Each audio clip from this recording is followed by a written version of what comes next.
Quand tu es génie ou bien, tu vas pas la caméra. Tu vas pas aller voir. Aïcha est fatiguée, elle est habituée.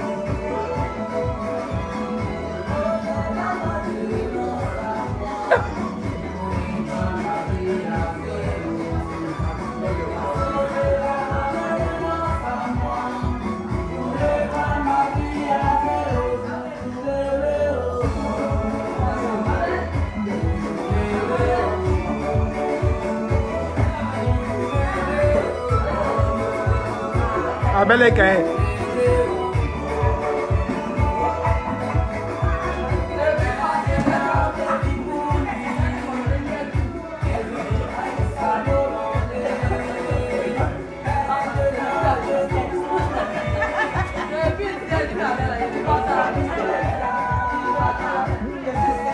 On ne voit pas. La gorge ne pourrait pas, elle va la tenir. La gorge ne pourrait pas démonter.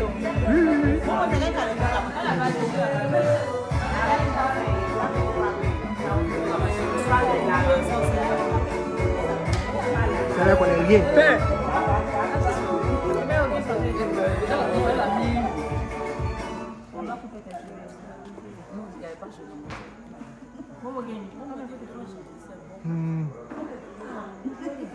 Toi, arrière de moi, ça.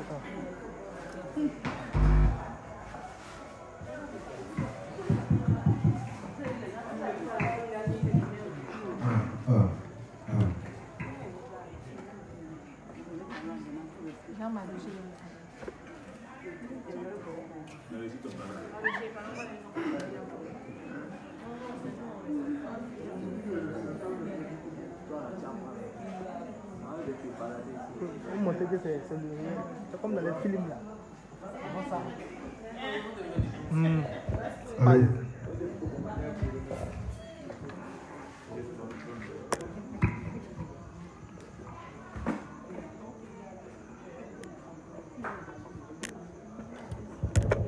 Bon, excusez-moi pour le retard.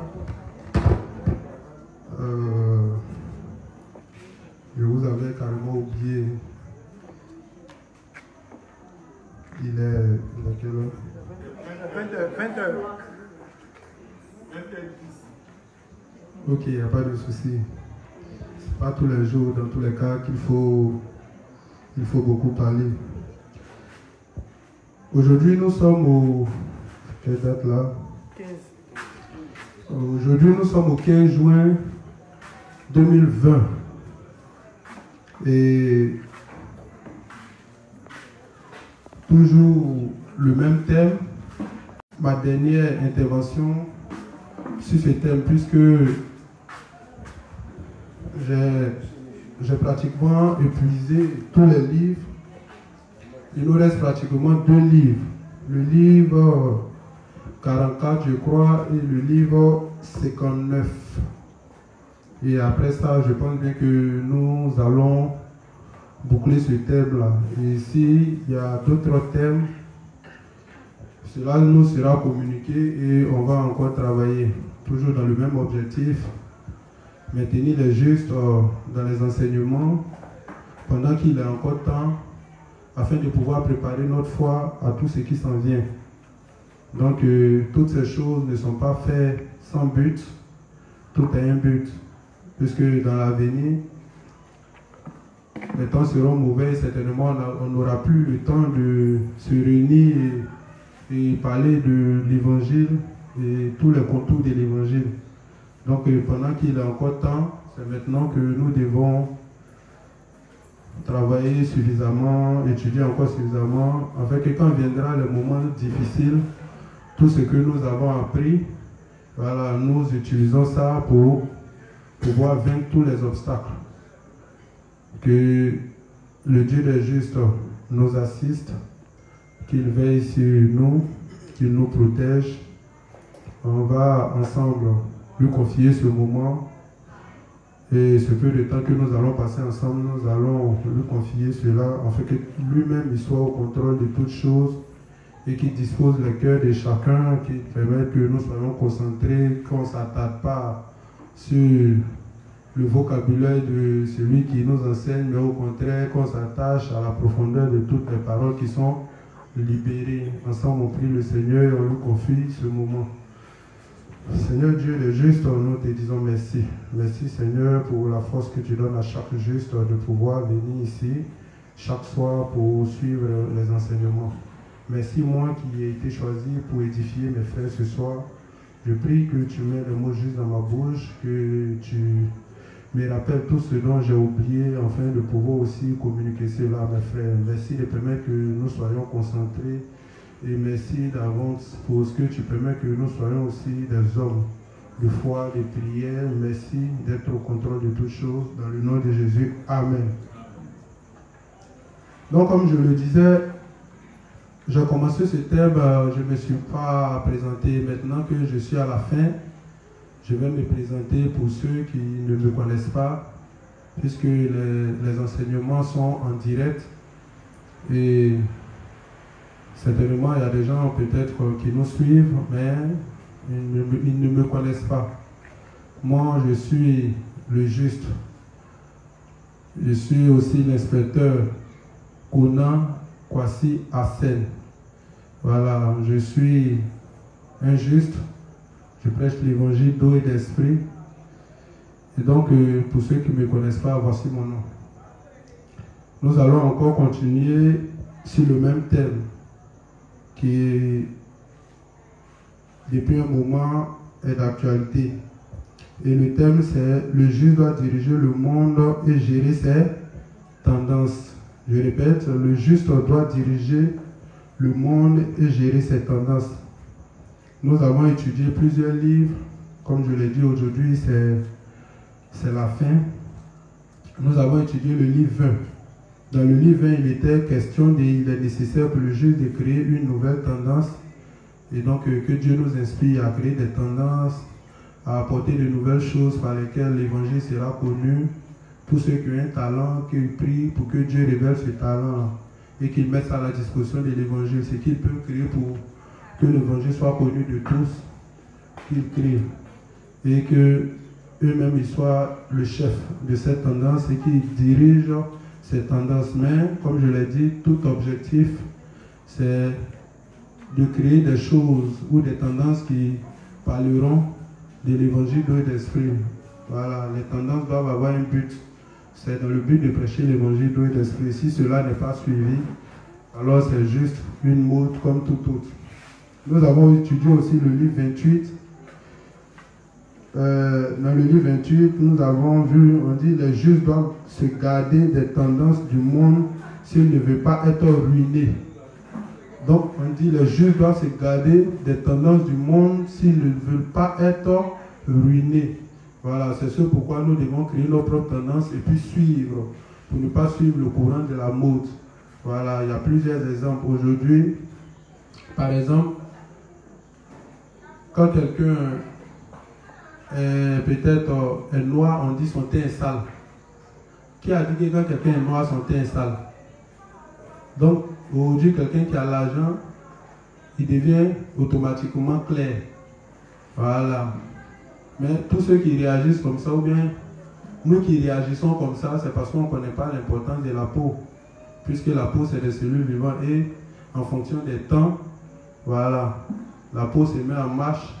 Et puis, ça nous protège contre le soleil. Si le soleil est trop fort, il y a des cellules de la peau qu'on appelle les mélanines qui jouent leur rôle. S'il fait trop fort, et puis ainsi de suite.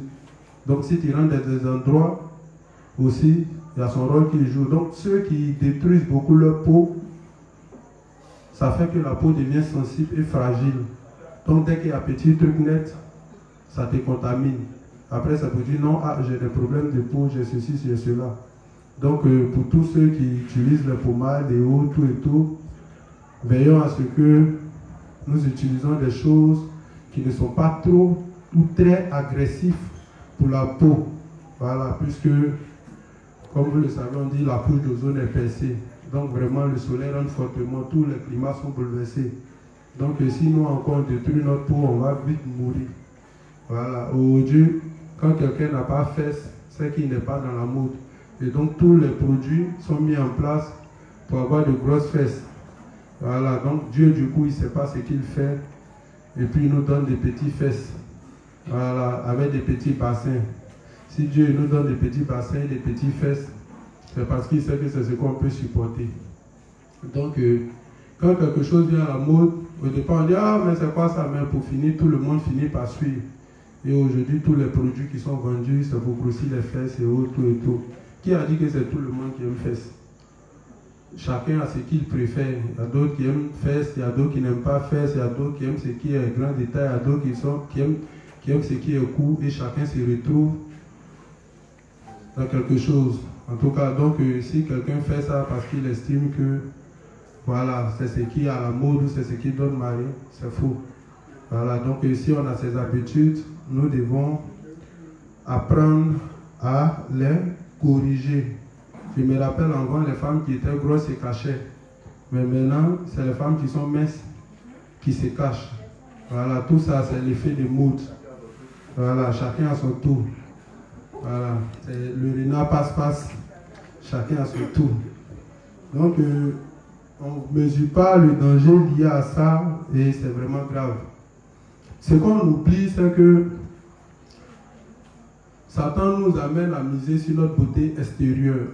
Pendant que Dieu nous dit que de miser sur la beauté intérieure, voilà, qui est le bon état de notre esprit et de notre âme. Voilà. Vous voyez par exemple, si la beauté là, ça se définit de plusieurs manières. Si on rentre par exemple chez les informaticiens, quelqu'un qui est beau mais qui n'a aucune notion de l'informatique, quand on rentre là-bas, il n'est pas beau. Si le gars, lui, la nuque, il est vilain, mais c'est un grand informaticien, chez nous ici, il est beau. Vrai ou faux? Ou bien c'est faux? Ah, la beauté, là, ça dépend. Ça dépend. Si quand on rentre dans le domaine de la politique, si le gars, il est vilain, la grosse tête, il a de gros yeux qui maîtrise la politique, il est beau. Mais celui qui ne maîtrise pas la politique, quand on rentre dans ce domaine, il est laid. Mais si on rentre dans le domaine du mannequinat, là, ça demande la forme, la taille, le visage et autres. Donc celui qui n'a pas, comment on appelle ça, un beau visage et autres, ou bien un beau corps, on dit qu'il n'est pas beau. Donc la beauté, ça dépend. Donc, quand on rentre dans le domaine de la justice, est beau celui qui a son âme purifiée. Donc nous qui voulons modifier notre corps, on est dans quel domaine? Donc si on calcule ça, je pense bien que ça n'a pas lieu d'être. Voilà, puisque quand Dieu nous regarde, il dit que nous sommes beaux, ils sont beaux les pieds de ceux qui annoncent la bonne nouvelle. Donc Dieu a sa façon de définir la beauté.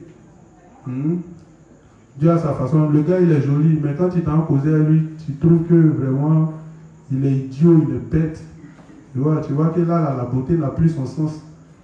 C'est vrai, il a un joli visage, il a un beau corps, mais il est bête. Un tel homme là, si tu t'accroches à lui, vous deux, vous partez mourir comme ça parce qu'il n'est pas intelligent. Donc apprenons à regarder, ou bien apprenons à calculer les choses, comme je le dis, dans la perspective spirituelle. Voilà. Si on regarde comme ça, je pense bien qu'il y a des choses sur lesquelles on ne va pas trop s'attarder. Voilà. Au contraire, on aura mal quand les âmes ne naissent pas, on aura mal quand l'église se porte mal et tout, plutôt que de mettre l'accent sur nous. Donc il y a tous ces aspects-là qu'il faut corriger à l'intérieur de nous. Si c'est comme ça, nos pensées sont, il faut les corriger. Voilà. Dieu sait pourquoi il a créé d'autres noirs, Dieu sait pourquoi il a créé d'autres blancs, Dieu sait pourquoi il a créé des peaux, gens qui sont un peu rouges et autres et tout. Voilà. Chacun a son rôle à jouer. Et chaque peau joue son rôle. Donc, on ne va pas venir envier l'autre au point jusqu'à... On va se détruire nous-mêmes notre peau et puis après on va venir dire non, on a des problèmes, Donc, il y a toutes ces choses. Donc, si un juste en train de faire comme ça, quand on l'interpelle, ça peut être moi, ça peut être tout le monde, il faut que nous corrigeons ces choses. C'est ce que le révérend essaie de nous dire. Il ne faudrait pas que nous nous conformons à ce que nous voyons autour de nous. Voilà, ce n'est pas toutes choses qui sont bonnes à faire. Est-ce qu'on se comprend? Tout ce qui est autour de nous ne doit pas forcément nous attirer. Voilà. Et s'il arrivait que certaines choses nous attirent, si on voit que Dieu ne trouve aucun intérêt, alors il nous convient de prier et de renoncer.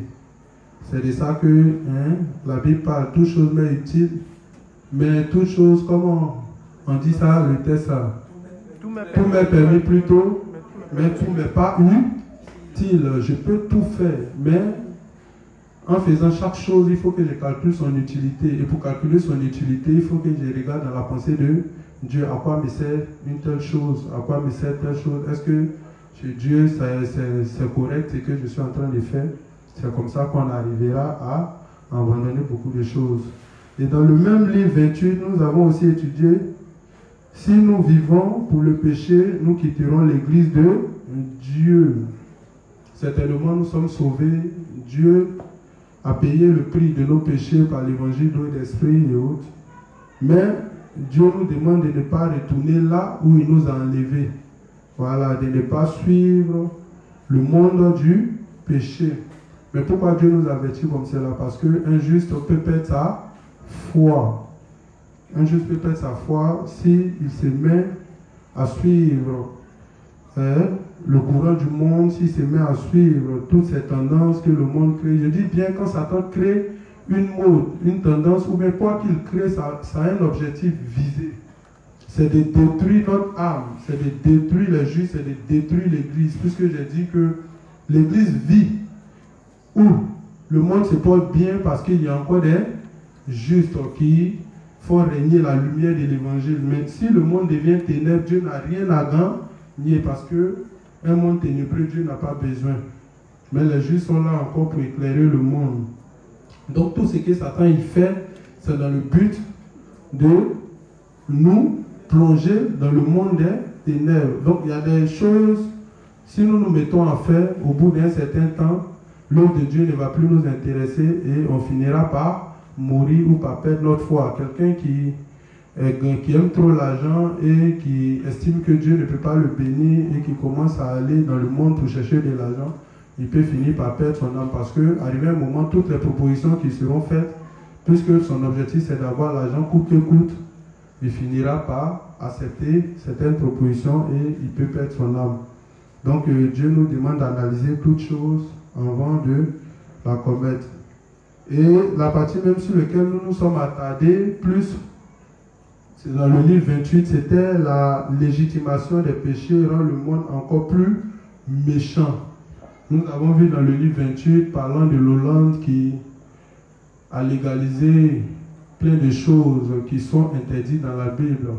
Voilà, donc, certainement, c'est des choses qui sont faites partout dans le monde, telles que comme l'homosexualité, on avait vu, comment on appelle ça, la prostitution qui est légalisée là-bas. On avait vu aussi, comment on appelle ça, la prostitution, comme je l'ai dit, on a vu aussi l'euthanasie. Voilà, l'euthanasie, c'est ôter la vie de quelqu'un estimant qu'il souffre trop et avec l'accord des parents. Mais la Bible nous demande de ne pas ôter la vie à quelqu'un. Qui sait? Il souffre, mais certainement Dieu peut le guérir.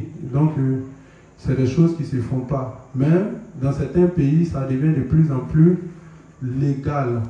On a vu aussi la pédophilie. On a vu aussi que là-bas, ils ont légalisé le fait de coucher avec les animaux et autres, tout et tout. Donc, c'est des choses qui ont été légalisées dans ces endroits. Mais le problème, c'est quoi? Pourquoi le révérend parle de la légitimation des péchés rend le monde encore plus méchant? Vous savez que les hommes sont susceptibles comment on appelle ça, de copier tout ce qu'ils voient. Et normalement, nos dirigeants, qui devaient être des canaux par lesquels on pourrait connaître Dieu, aujourd'hui travaillent du côté de Satan. Donc, tout ce qu'ils font, c'est dans le but de pouvoir installer Satan. Donc, si on est dans un pays, quand on légalise des choses, si c'est le président qui légalise, si c'est les députés qui votent des lois pour dire que la chose est légale, est-ce que toi, un humain, ou bien un simple individu, tu pourras dire non, ces choses ne sont pas normales? À partir du moment où la loi, on vote des lois pour rendre ces choses légales, ça veut dire que dans la pensée de tout le monde, c'est ce qui est correct. Donc tous ceux qui vont naître dans ce monde-là estimeront que c'est la chose la plus bonne à faire. Or, si on regarde dans la pensée de Dieu, Dieu nous interdit toutes ces choses. Quand on va dans Lévitique, quand on va dans Deutéronome et autres, Dieu nous interdit toutes ces choses. Et même quand on le fait, il y a des conséquences, il y a des maladies liées à ça et autres. Mais voici ce que les hommes visent à faire et voici ce qu'ils veulent rendre légal. Or, rendre une chose légale, c'est amener tout le monde à cautionner cela et à le faire. Donc, il y a tout un danger lié à ça. Donc, si à la longue, les gens ils prennent des lois pour légaliser toutes ces choses, que personne ne parle, c'est tout à fait normal aussi quand Dieu viendra détruire le monde. Il ne faudrait pas que les hommes disent que Dieu est injuste. Parce que quand des hommes étaient en train de prendre de telles lois, ça n'a pas dérangé quelqu'un. Or, comme c'est Dieu qui a créé son monde, c'est lui qui a fixé ses lois. Donc, personne ne peut s'amuser à faire des choses qui vont à l'encontre des lois de Dieu. Tu peux faire et puis tu vas penser que ça resterait impuni, mais c'est faux. Nous avons vu quand on lit la Bible, on a vu Sodome et Gomorrhe, leur méchanceté. C'est de là-bas qu'est sorti le mot sodomiser, PD et autres là. C'est des pratiques qu'ils faisaient.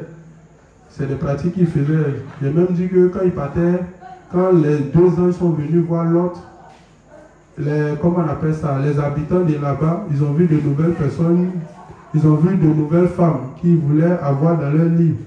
L'autre a même négocié pour dire, ah, pardonnez, laissez-les, c'est des étrangers. Que j'ai deux filles qui sont là, elles sont vieilles. Si vous voulez, je vais vous les donner. Mais pourquoi l'autre négocie comme ça? C'est parce que c'était des PD. Ils ont fini, les hommes, quand c'est ange maintenant, ils veulent finir. Donc vous voyez combien de fois la perversité était grande à Sodome et Gomorrhe. Raison pour laquelle Dieu a détruit ce monde sans pitié. Donc, c'est la même chose, c'est ce monde. La Bible dit qu'il n'y a rien de nouveau sur le soleil. C'est les mêmes choses qui reviennent. C'est les mêmes choses qui reviennent à tout moment. Nous sommes en train de le dire, comme je le dis, Apocalypse, nous sommes en train de bâtir le monde de Babylone. Babylone, c'est le monde actuel qui vise à installer Satan ou qui vise à installer l'Antichrist. Donc tout ce qui est fait pour la cause du diable. Est-ce que vous me comprenez? Il dit bien tout ce qui est fait pour la cause du diable. C'est pourquoi quand vous lisez, Dieu a eu ce monde en horreur.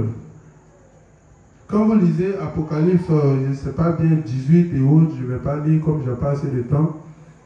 Quand vous lisez Apocalypse 18, vous voyez que Dieu, pendant qu'il est en train de détruire la terre, les hommes, ou bien pendant que les temps deviennent mauvais, les hommes, qu'est-ce qu'ils font? Ce qui les intéresse, c'est chercher l'argent, le commerce et autres, tout et tout. C'est pourquoi, à la fin des temps, Dieu va mettre le feu dans toutes ces choses. Et puis pendant qu'ils seront en train de pleurer, ils ne pleurent pas parce qu'ils sont en train d'être détruits. Ils ne pleurent pas parce qu'ils sont en train de mourir. Mais ils pleurent plutôt parce que Dieu est en train de détruire les biens, ce qu'ils estiment être des biens sur la terre. Et donc c'est ce qui leur fait mal. Donc l'état même de leur âme, la souffrance qu'ils vont vivre en enfer ne leur dit absolument rien. Mais pourquoi vous savez pourquoi ils réagissent comme ça? Ils réagissent comme ça parce qu'ils savent que toute la parole de Dieu est vraie. À ce stade-là, tous les hommes se rendront compte que tout ce que Dieu a dit est vrai. C'est actuellement là que quelqu'un peut s'amuser à dire oh, c'est des conneries, le monde ne sera pas détruit. Mais quand on arrivera là, ils savent que tout ce qui est vrai. Et donc, comme c'est sur la terre qu'ils ont été quelque chose, c'est sur la terre qu'ils se vantaient d'avoir des grands bateaux, des grands navires, c'est sur la terre qu'ils disaient que tel espace, jusqu'à tel espace, c'est pour moi, et ça faisait leur fierté. On parlait d'eux dans tous les médias, ils étaient multimillionnaires, ils étaient multimilliardaires et autres. Voici que le monde est en train de changer, leur règne est terminé. Donc, soyons courageux. Bientôt, on rentrera aussi dans notre règne, où Dieu nous a promis beaucoup de choses, Dieu nous a promis beaucoup de bonnes choses. Donc, nous avons vu cela. Donc nous aussi, on ne va pas encourager ces choses.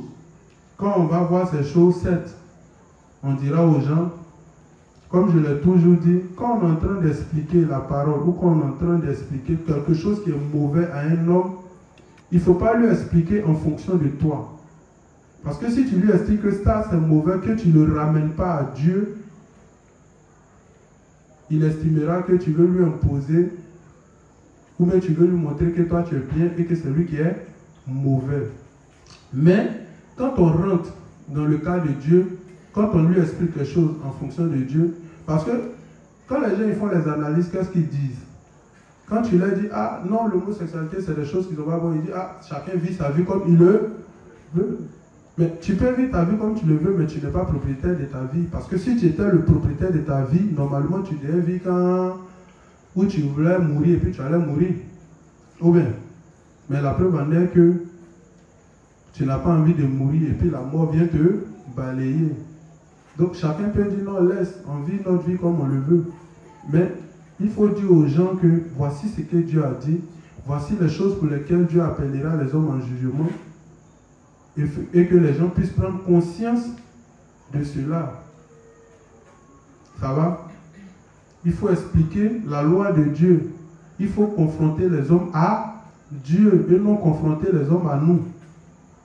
Il faut confronter les hommes à Dieu parce que c'est Dieu qui tient la vie de tout individu. Donc si on veut parler de ce qui est bien ou de ce qui est mauvais, on doit le définir en fonction de Dieu. C'est ce que le révérend essaie de nous faire comprendre depuis le livre 1. Si on doit définir le bien et le mal en fonction de chaque individu, ça va varier. Puisque ce qui est bien pour moi n'est pas ce qui est bon pour toi. Si moi j'estime que Dieu m'a créé homme et que je ne suis pas satisfait, que je veux devenir femme, que je me sens à l'aise dans la peau d'une femme, si tout le monde parle, j'estime que eux ne comprennent pas, ils ne comprennent pas ce que je vis quand je suis dans la peau d'un homme. Et que je me sens plus à l'aise quand je suis dans la peau d'une femme. Est-ce qu'on se comprend? Donc voici là où lui se sent à l'aise, estimant que Dieu a fait une erreur en le rendant soit peut-être femme ou soit peut-être homme. Donc il veut basculer de l'autre côté. Mais quand on le confronte à la Bible, on dit, Dieu dit que si tu as créé homme, tu dois demeurer homme. Si tu décides de devenir femme parce que tu as toutes les capacités pour être un homme, et puis tu décides de devenir femme, voici les conséquences qui seront liées à ça. Donc c'est comme ça que nous devons canaliser les gens en les ramenant toujours vers Dieu. Est-ce qu'on se comprend? C'est très important. Quand vous partez expliquer, il faut que vous rameniez les... Même quand ce soit dans tous les domaines, quand tu veux parler, il faut que tu définisses les choses de la façon dont Dieu définit. Si tu ne définis pas comme ça, que tu définis en fonction de toi, la personne va dire que tu veux lui imposer tes idées. C'est pourquoi le plus souvent quand on va parler de Dieu aux gens, on est obligé de sortir des références bibliques pour leur montrer comment Dieu pense ou comment il dit la chose. Pour que même s'il rejette cela aujourd'hui, demain, quand Dieu va le confronter à certaines situations, Dieu va le faire passer par certaines épreuves, il peut finir par comprendre ce que tu essayais de lui dire. Ça va? Donc on a vu toutes ces choses. Et aussi on a vu dans le livre 29 ce que le journal de l'Église a fait. Le livre 44, nous devons gagner le monde par l'Évangile. On a vu dans le livre 55 l'influence de la tradition et de l'environnement. Je ne vais pas expliquer toutes ces choses. Et dans le livre 56, nous avons vu que écouter l'évangile à répétition permet de le comprendre. Dans le livre 35, nous avons vu ici l'égoïsme des cellules humaines et la nécessité d'établir des lois, parlant de la méchanceté, parlant du fait que nous sommes dans une église. C'est vrai, Dieu a pris nos péchés, mais vous voyez que chaque jour on lit des principes ici, c'est pour établir des lois, pour ne pas qu'il y ait un certain désordre dans l'église. De la même manière qu'il y a des lois qui régissent le monde, pour ne pas que chacun puisse vivre sa vie comme cela lui semble bon et piétiner les autres. Il y a aussi des lois qui régissent chaque société. De la même manière aussi, notre Église aussi a des lois, a des principes. Celui qui ne veut pas se conformer à ça, il est obligé d'aller faire pour lui à part. Dans le même livre 35, nous avons vu comment prendre soin des jeunes justes. Et dans le livre 55, nous avons vu aussi, nous devons suivre notre courant, celui de prêcher l'évangile. Donc tout ce thème-là, tout le but de ce thème, qui est le juste doit diriger le monde et gérer ses tendances, c'est uniquement que nous devons avoir l'objectif de prêcher l'évangile par tous les moyens. Aujourd'hui, nous allons étudier le livre 44. Il est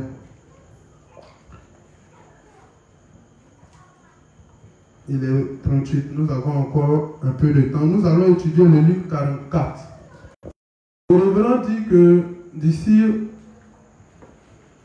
l'horizon 2020 jusqu'à 2030, il dit que les ressources seront épuisées. Est-ce que vous comprenez bien? Il dit bien les ressources seront épuisées. Quand les ressources seront épuisées, imaginez quand le pétrole manque sur la terre, imaginez la guerre. À plus forte raison, c'est la nourriture qui manque, ou bien c'est l'eau qui manque. Imaginez-vous un peu. Vous savez, on remercie Dieu certainement. Nous sommes en Côte d'Ivoire, nous sommes dans certains pays africains, on ne voit pas la valeur de ce qu'on a. Mais on pense que, comme en Europe, tout brille, c'est de l'or. C'est faux. Ce qui tient la vie d'un individu, ce qui tient la vie d'une nation, ce sont ses ressources. Nous, comme ça, ici, là, nous avons de l'eau. Nous avons encore de l'eau potable, nous avons encore de l'eau qui est buvable. Par exemple, pour nos amis qui sont en Europe, les nappes phréatiques, là, en Europe, là, l'eau qui sort des nappes phréatiques, là, c'est pas bon. Est-ce que vous savez, c'est pas bon. Ici encore, nous, on a nos nappes phréatiques qui sont encore très bon. Ou plutôt, c'est quoi? C'est bonne, une nappe, c'est ça, non? Très bonne. Est-ce que vous comprenez? Mais là-bas, c'est pourquoi eux, ils sont obligés de boire les packs d'eau. Voilà, l'eau qu'on va transformer et autres, on va ajouter certains produits et autres pour rendre ça encore plus consommable. Et c'est moins cher là-bas. Pourquoi? Parce que les nappes phréatiques ne sont pas bonnes. Mais nous ici, là, nos nappes phréatiques, là, c'est encore très bon. Donc, au lieu de se contenter de toutes ces choses qu'on a, on dit non. Que l'Afrique souffre, l'Afrique a ceci, l'Afrique a cela. Donc, le révérend nous annonce que horizon 2020 jusqu'à 2030, ils vont épuiser toutes les ressources. Pourquoi? Parce qu'ils doivent avoir le contrôle total de la terre. Déjà, la dernière fois, une fois ici, j'ai expliqué le principe de l'exode rural. Vous avez retenu un peu ce que j'ai dit de l'exode rural. Qui se rappelle? Ou bien je n'ai pas expliqué ça ici?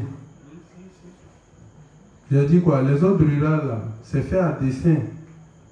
Puisqu'on sait que la nourriture naturelle, là, ça provient des champs. Et pour travailler dans les champs, il faut les mains d'eux. Mais on crée le système des grandes villes pour vous amener à abandonner vos terres. Et quand vous vous retrouvez tous en ville ici, qui n'a qu'à produire pour vous envoyer la nourriture? Quand vous tous vous partez à l'école, qui n'a qu'à travailler la terre pour vous envoyer la nourriture? Personne. Du coup, quand on veut vous faire accepter quelque chose que vous refusez, on vous fait croire que vous n'avez pas de nourriture. Et donc, vous comptez sur la nourriture qu'ils importent.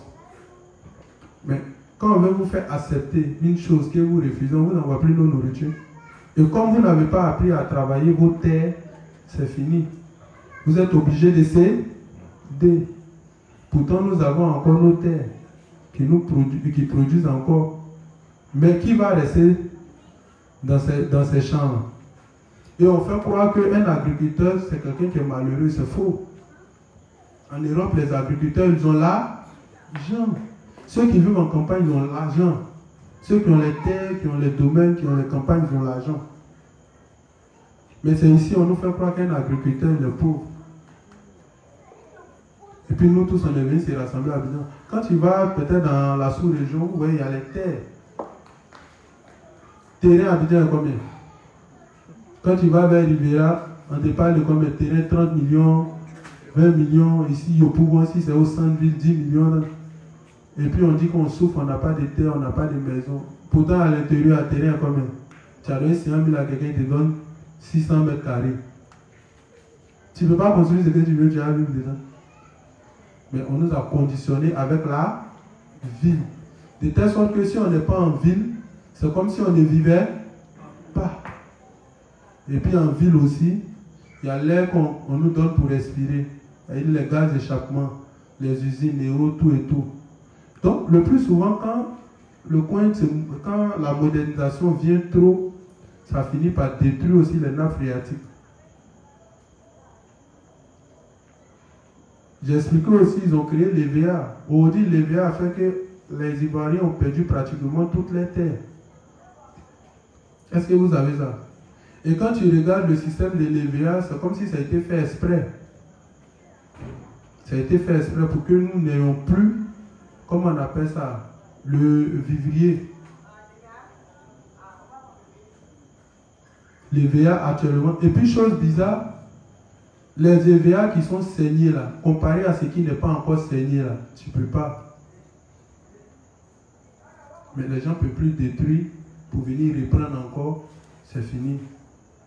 J'avais dit que les pays qui plantaient l'EVA, c'était l'Indonésie et puis la Malaisie. Ils ont fait un documentaire spécial sur eux. Quand ils ont vu qu'à la longue, ça détruisait toute leur terre, c'est comme ça qu'ils ont arrêté. Et puis quand c'est comme ça, là, pour que ta terre devienne normale, ça met du temps. Donc imaginez tout ce temps, vous mangez quoi? Vous êtes obligé de compter si la nourriture qui provient de l'Est. C'est comme ça qu'ils ont rejeté. Et comme nous, les Ivoiriens, on aime tellement l'argent, tellement on aime l'argent, on oublie que pour que tu puisses dépenser ton argent, il faut que toi-même tu sois en vie. C'est si tu as envie, tu peux dépenser ton argent. Donc même si on te donne poison pour manger, et puis on te donne l'argent, tu préfères manger poison. Oubliant que quand tu vas manger le poison, tu vas mourir, tu ne pourras pas avoir l'argent. Et donc voilà le problème. Donc ça fait que actuellement, les terres, et puis chose bizarre, on n'a pas mis en place le système de Dieu. Dieu dit quoi? Si tu travailles la terre, tu dois travailler la terre 6 ans. La 7e année, il faut faire quoi? Le sabbat de là, il faut laisser la terre se reposer. Donc ce que tu vas produire la 7e année, tu laisses, tout va tomber. Les oiseaux n'ont qu'à manger. Les animaux des champs, ils n'ont qu'à manger. Les veuves, les orphelins, ceux qui rentrent dans ton champ, ils n'ont qu'à manger. La 8e année, ce que tu vas récolter là, c'est plus que ce que tu as perdu. Si on faisait comme ça, nos terres étaient encore riches. Mais aujourd'hui, on a utilisé quoi? Les engrais et autres. Donc ça fait que notre terre là, c'est devenu carrément pauvre. Donc on va lire, vas-y dans le livre 44. À partir de la page 277, paragraphe 2 et 3, et puis 280, paragraphe 1 et 2.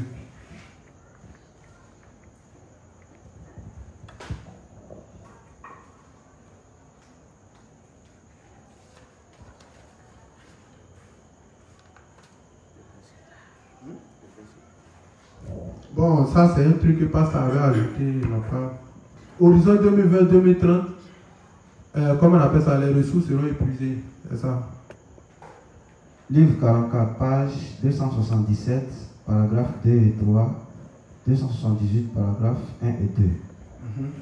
Grand titre. Qu'il y ait une fin à cette terre n'est pas une histoire de science-fiction sans fondement, mais la chose sûre qui arrivera. Donc nous sommes dans quelle ère?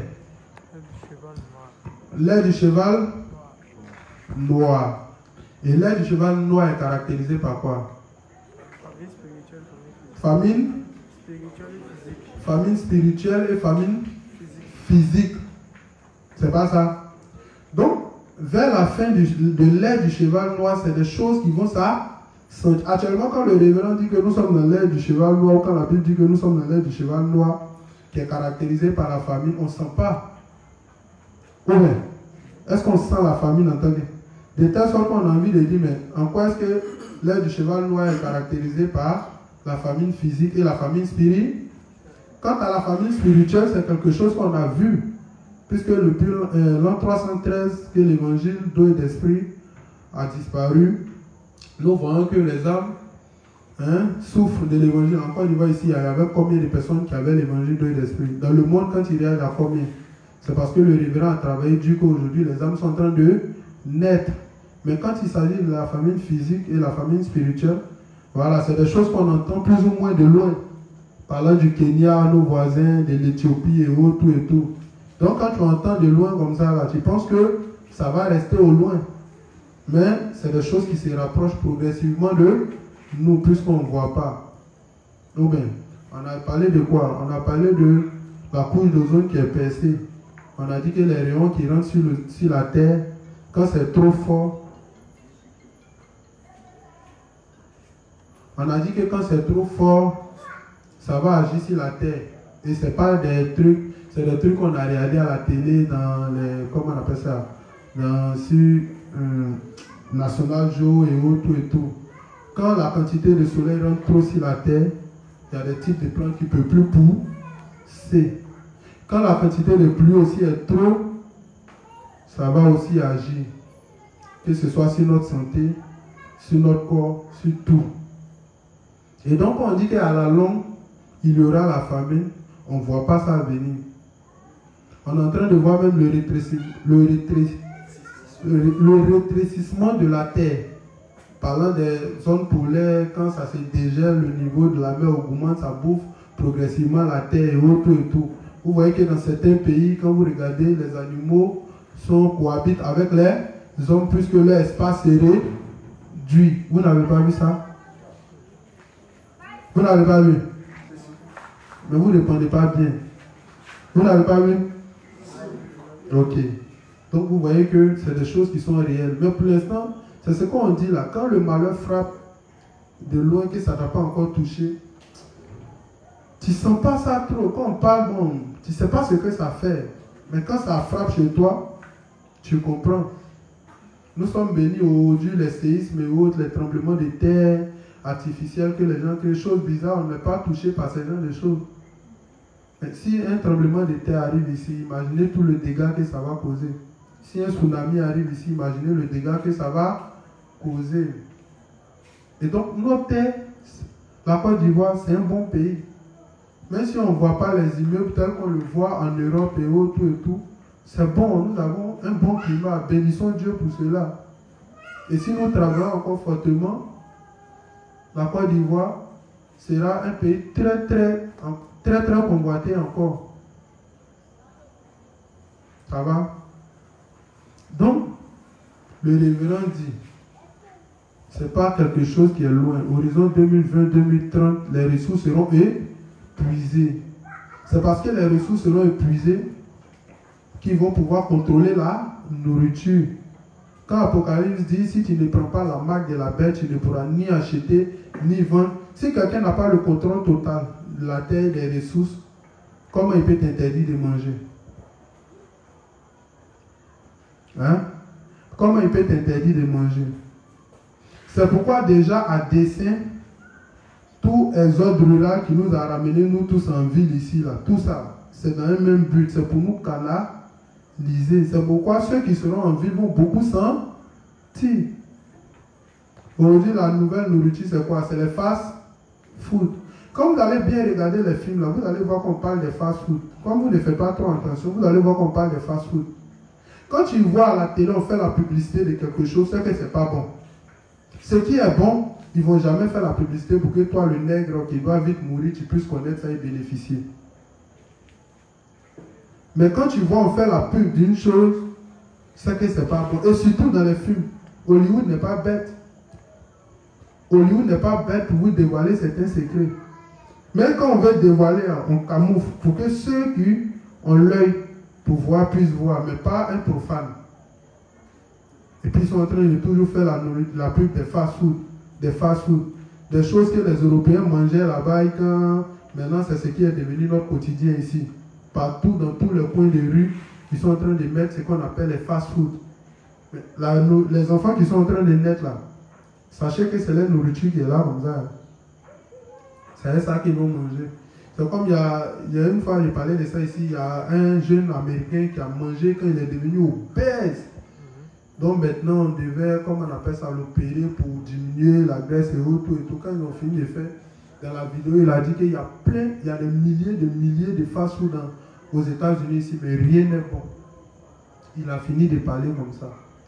Et ces choses même que les Américains disent qu'ils veulent changer leur nourriture parce que ça les fait grandir rapidement et puis ils meurent rapidement et autres, c'est ce qui est en train de devenir aujourd'hui notre nourriture.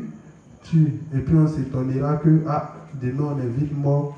Ou bien on dit que non, on est choco. À 16h on se lève, on s'en va au fast-food, on est assis, comment on appelle ça, je ne sais pas, les nourritures bizarres de là-bas. Ok. Donc, effectivement, les ressources seront épuisées. Parce que si les ressources ne sont pas épuisées, comment ces personnes-là vont avoir le contrôle de la terre?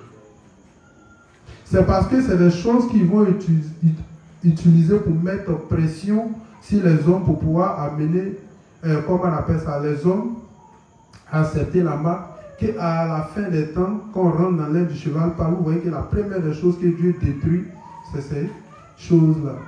Non seulement c'est ce qui a fait que vous vous êtes vanté sur la terre, et c'est ce qui a fait votre gloire, et vous n'avez pas cherché Dieu à cause de ces choses. Donc le premier flot qui arrive, qu'est-ce que ça fait? Ça détruit un tiers de la forêt des hommes et des animaux, et puis ainsi de suite. Ça va continuer. Je vous dis que ce n'est pas de la science-fiction, mais la vérité.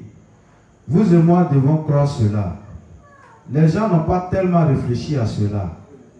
Si les gens méditent là-dessus, ils pourraient devenir fous, donc ils inventent d'autres histoires qui occuperont leurs pensées. Il y avait aussi une nouvelle génération au temps de Noé. La nouvelle génération aime manger, boire et jouir du mouvement présent comme s'il n'y avait pas de lendemain. Comme au temps de Noé à l'époque, il y a une nouvelle génération aujourd'hui. C'est pour cela qu'il n'y a pas d'avenir pour l'humanité. L'air, l'eau, l'économie et tout autre aspect de la vie ne vont pas mieux du tout.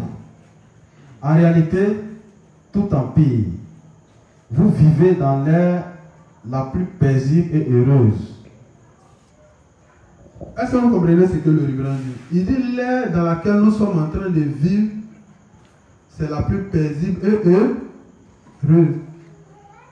Sinon, quand on va dépasser cette étape, ce qui arrive, nous tous, on est encore là. Pour ceux à qui Dieu va faire la grâce de parcourir ce temps-là, on va tous voir ça ensemble. Donc, il n'y a pas de commentaires à faire. Allons-y. Quiconque ne croit pas cela aura des problèmes. Mais ceux qui croient la parole écoperont des difficultés à venir avec foi. Ils souffriront moins quand les tribulations viendront réellement. C'est parce que leurs cœurs sont prêts pour toute tribulation. Par contre, les incroyants souffriront beaucoup plus parce qu'ils ne sont conscients de rien. Les scientifiques disent que les ressources naturelles du monde seront complètement épuisées d'ici 2020 ou 2030 au plus tard. Beaucoup de gens ne croient pas cela, mais cela arrivera peu importe qu'ils le croient ou non. Vous devez savoir quelle différence il y a entre croire et ne pas croire. Je n'utilise pas de menaces en l'air. Je vous avertis de rester alerte sur la fin du monde, car la fin du monde va certainement arriver. Dieu pourrait jeter ces gens dans la casserole de la tribulation et les frire vivants. Dieu peut le faire et il le fera s'il décide de le faire. La Bible nous parle de cela. Au jour de la fin, nous devrons vivre par la foi pour recevoir la protection de Dieu. Dieu a gardé l'église de Philadelphie en sécurité au moment de l'épreuve. Apocalypse 3, verset 10. Et il y a des églises qui seront gardées par les soins particuliers de Dieu. Mais il y a aussi des gens qui trahiront Dieu et subiront les tribulations dans les temps de la fin. Amen. Donc vous voyez, tout est mis en place pour que les politiciens travaillent avec maintenant. Vous avez appris que les chefs du village maintenant sont reconnus par, comment on appelle ça, par l'État. C'est devenu des fonctionnaires. Voilà. Comme pour l'instant on ne sait pas ce que ça veut dire, à la longue on comprendra. Voilà. Pour qu'ils aient le contrôle total de toute la terre. Voilà. Aucun domaine ne doit les échapper. Voilà. Donc les, comment on appelle ça, les chefs du village, ils travaillent en relation avec les hommes politiques, ils travaillent en relation avec l'État, de telle sorte que quand on prendra de grandes décisions, même au village, personne n'échappera. Est-ce qu'on se comprend?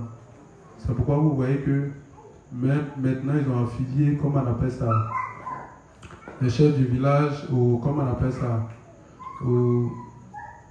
comment on appelle ça, aux politiciens et autres, aux présidents, aux préfets et autres, tous travaillent, toute l'administration est faite de telle sorte que tout le monde travaille ensemble.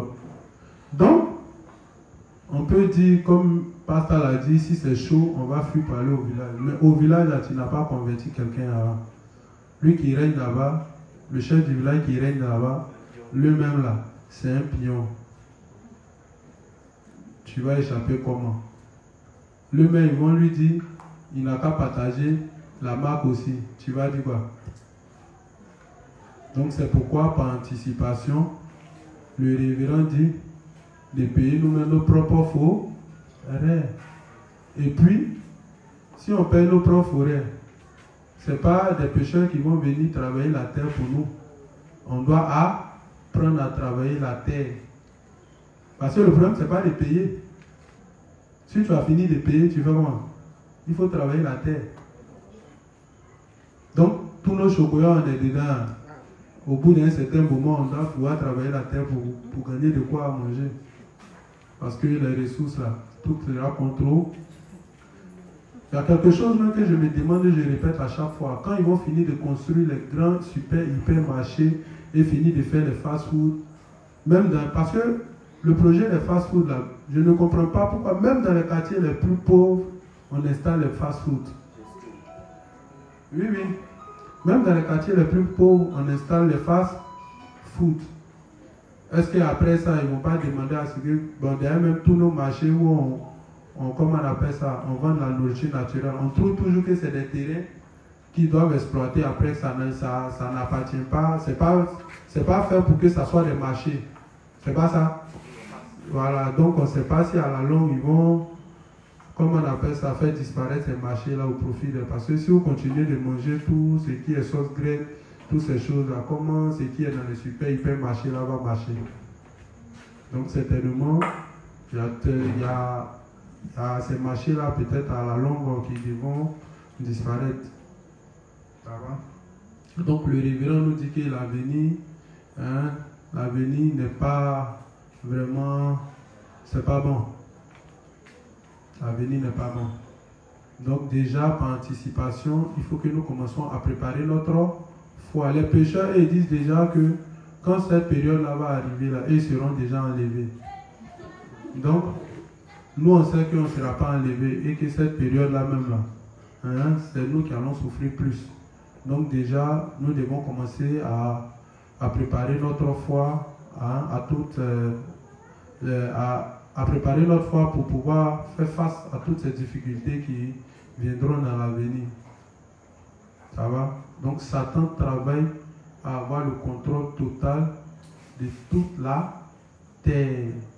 Même les petits coins même que tu ne penses pas, là, il s'arrange de telle sorte que ça ne puisse pas lui échapper. Parce que si ça lui échappe, il ne peut pas avoir le contrôle des hommes. Parce que si tu dis de ne pas, il va manger, lui il sait où il va prendre la nourriture pour manger. C'est pourquoi on s'arrange de telle sorte que les hommes soient dépendants à un point à un certain niveau de la ville. Quelqu'un qui a bien vécu en ville, si tu dis n'a qu'à quitter Abidjan, tu as détruit sa vie. Tu as détruit sa vie. Donc quelqu'un qui est habitué à la ville, il ne faut pas t'amuser. À la modernité et tout, c'est quelque chose avec lequel il ne faut pas. Mais au bout d'un certain temps, voilà, comme le révérend le dit, eux, ils ont déjà commencé là-bas. Donc si c'est chaud, voilà, en attendant qu'on puisse mettre la main sur eux pour les égorger, voilà, ils vont produire un peu, ils vont manger. Donc si Dieu nous fait la grâce, c'est vraiment, quand le pasteur dit que nous devons acheter nos forêts et tout, pour commencer à les exploiter, voilà, ce n'est pas des choses qui sont dites en vain. Et puis c'est vraiment un très bon projet auquel chacun ou tout le monde doit souscrire. Voilà, parce que quand à l'avenir, vous savez, la fin, quelqu'un qui a déjà eu faim, il a au moins une notion de ce que la faim peut faire. Quand quelqu'un n'a pas encore mangé depuis le matin, même si la plus belle femme du monde passe devant lui, bon, c'est deux mondes opposés. Tu vois, non, tu vois un peu ce que ça fait. C'est deux mondes carrément opposés, chacun a son problème. Mais imagine qu'il soit rassasié, ça devient une ligne droite. Ça va, non? Donc,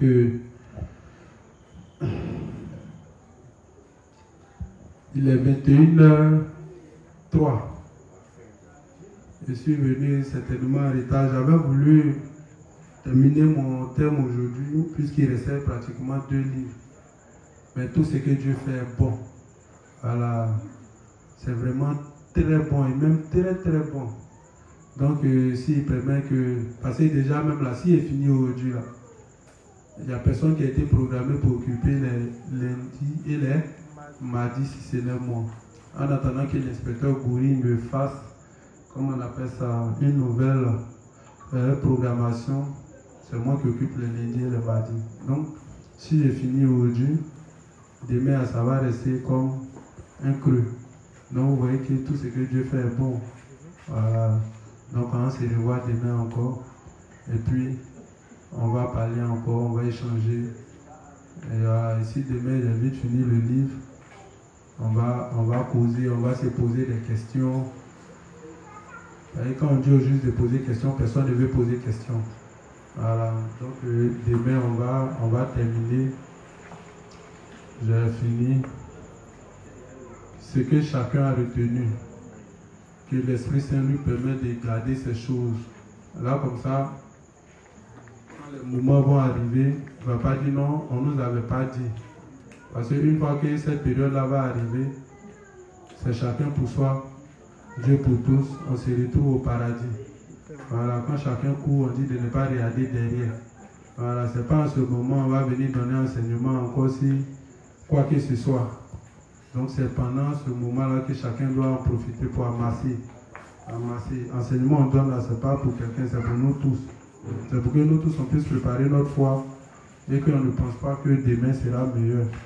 Donc que Dieu nous bénisse, qu'il nous protège, qu'il veille sur nous, qu'il nous donne la force de lire, d'étudier, d'être des hommes de foi, de aussi avoir le respect des uns et des autres, le respect de l'ordre établi, le respect des dévanciers, d'apprendre à s'appeler, d'apprendre à nous aimer et que Dieu raccompagne chacun chez lui. J'ai fini. Amen. Il y a une information. Laquelle? Il y a juste un homme Maurice qui dit qu'il invite toute l'assemblée. Donc lui-même il est là, s'il veut passer son information, ça...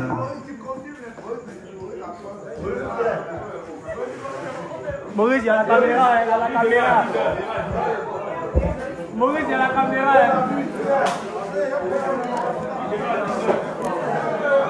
Maurice!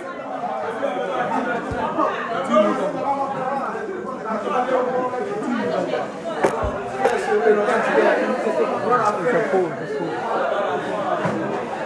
Pas te les dire.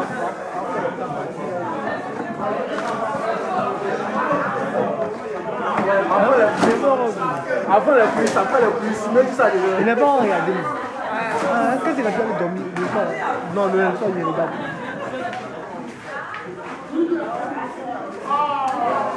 Faut faire ta mise dans il y a un balancé.